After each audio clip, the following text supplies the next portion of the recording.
Halo semuanya, perkenalkan, nama saya Catherine Stefani dengan NIM 08011382328093. Pada kesempatan kali ini saya akan melanjutkan tugas Alpro atau algoritma pemrograman yang sebelumnya, dan sekarang kita akan membahas tugas 1 bagian C.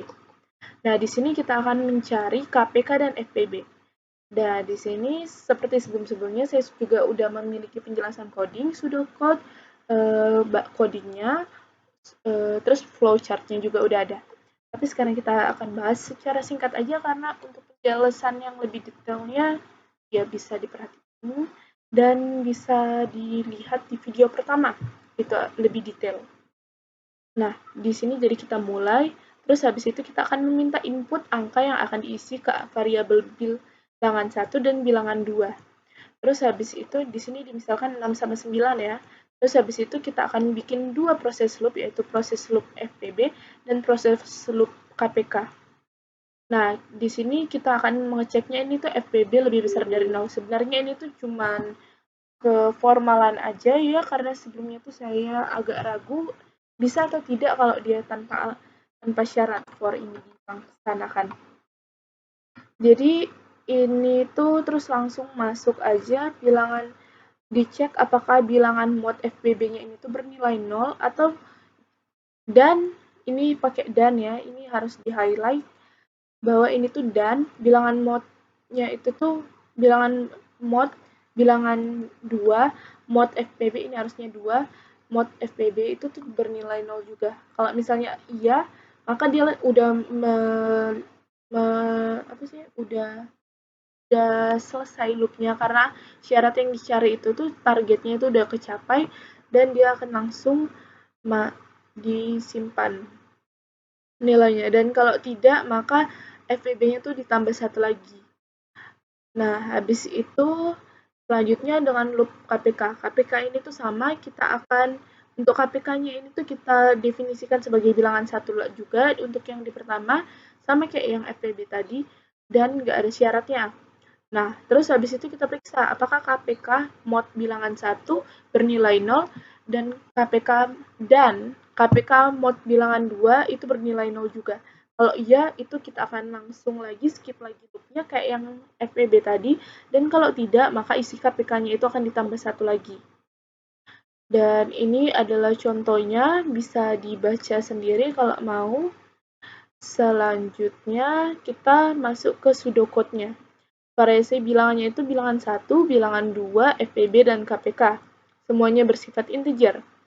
Terus habis itu kita akan baca bilangan 1 dan 2 kayak tadi, for-nya FPB menjadi bilangan 1, if-nya, terus kita di dalam for-nya itu kita masukkan if, bilangan mod FPB sama dengan 0, dan bilangan 2 mod FPB sama dengan 0. Setelah itu kita akan selesaikan loop-nya.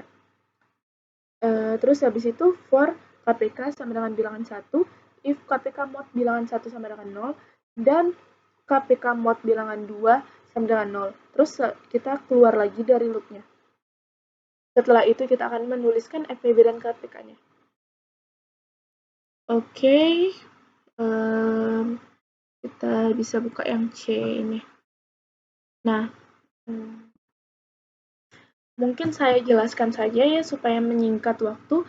Ini include IOStream untuk memanggil header-nya IOStream seperti fungsi cin, cout, terus useMath.h ini tuh untuk menggunakan fungsi-fungsi matematika. Ini bisa dihapus aja, setelah saya lihat kayaknya nggak butuh juga.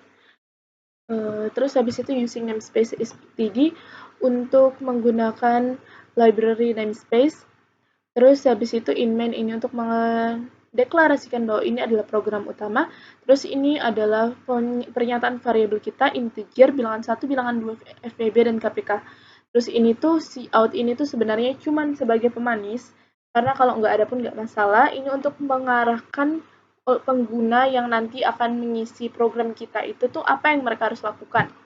Ini tuh untuk memasukkan hasil inputan mereka nanti ke dalam variabel-variabel yang udah kita sediakan. Di sini ada bilangan 1, dan setelah ini ada bilangan 2, terus habis ini menggunakan fungsi for.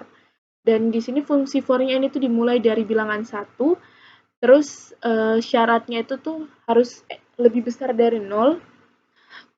Terus di sini tuh if-nya itu tuh adalah ini bisa di nolin juga deh kayaknya karena sebenarnya itu pasti lebih besar dari 0.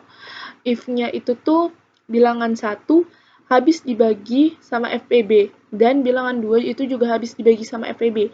Terus untuk KPK bilangan 1 dan nggak ada dimulai dari bilangan 1 nggak ada syarat juga dan oh ya ini kalau misalnya perintah ini udah dipenuhi akan naik lagi ke sini FPB ini terus habis itu diulang lagi itu makanya disebut loop. Terus habis itu sama di sini if perintahnya ini tuh if KPK habis dibagi bilangan 1 dan KPK-nya itu habis dibagi bilangan 2. Habis itu nilai KPK-nya akan ditambahin 1 terus diulang lagi perintahnya. Ini adalah si out-nya. Ini sebagai pemanis sama kayak tadi. Cuman supaya enak dilihat sama penggunanya nanti dan ini adalah mengakhiri program. Oke, kita coba programnya sekarang F10. Tunggu ya, sebentar. Bilangan pertamanya misalnya apa ya? 5. Bilangan keduanya misalnya 15. FEB-nya itu dari 5 dan 15 ada 5, benar. Dan KPK dari 5 dan 15 ada 15, benar juga. Oke, sekian dari saya. Jika ada kurangnya, mohon dimaafkan. Terima kasih.